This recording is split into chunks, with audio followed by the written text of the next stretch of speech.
Praise the Lord, जय मसीह की। आज का हम वचन लेंगे वो है भजन संहिता उसके 32 अध्याय और पहले पद। उसमें लिखा है, क्या ही धन्य है वह जिसका अपराध क्षमा किया गया और जिसका पाप ढांपा गया हो। एक मनुष्य था जोस, जो कि विश्वासी था। एक दिन वो चर्च जाता है और वो चर्च उसके भाई का था। लेकिन जैसे वो चर्च जाता है उसका भाई दुखी हो जाता है, क्योंकि जो जोस के बाजू थे उसमें टैटू बना हुआ था। और हम जानते हैं कि टैटू नहीं बनवाना चाहिए, पर पुराने समय में, अतीत में उसने ये टैटू बनवा रखा था। वो घर वापस जाते हैं और दोनों में लड़ाई होती है।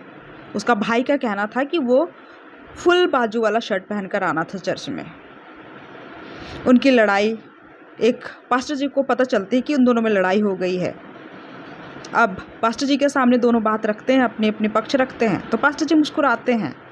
उसके बाद वो भी अपना शर्ट खोलकर उनके भी छाती में एक टैटू बना हुआ था वो दिखलाते हैं, तो जो कि उनके अतीत को दर्शाता था। एट प्रेजेंट वो टैटू बनवाने में कोई इंटरेस्टेड नहीं है, पर उन्होंने अतीत में वो टैटू बनवा लिया था जैसे जोस ने बनवाया था। परंतु अब वो पवित्र हो चुके थे, उनका दिल शुद्ध हो चुका था, उनको मालूम हो गया था कि सत्य क्या है और उनका शुद्धिकरण किया गया था परमेश्वर के द्वारा। परमेश्वर जो कि हमें शुद्ध करता है, हमारे हृदय को जानता है।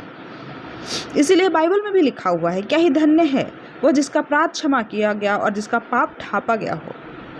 हम कई गलतियां करते हैं, पाप करते हैं, परंतु हमारा जो खुदा है वो हमारे पापों को क्षमा करता है। जब हम उनके सामने पछताते हैं, अपने पापों के लिए, अपने गुनाहों के लिए हम रोते हैं और हम पापों को ना दोहराने का संकल्प लेते हैं।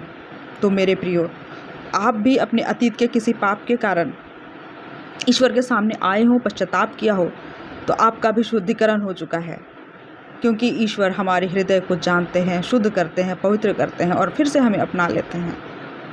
इसलिए हम आइए ईश्वर को धन्यवाद दें कि उन्होंने हमें जाना, हमारे हृदय को जाना, पहचाना, उसका शुद्धिकरण किया और फिर से हमें अपने नज़दीक बुलाया, अपने करीब बुलाया कि वापस उनकी नज़दीकी में हम हमेशा बने रहें।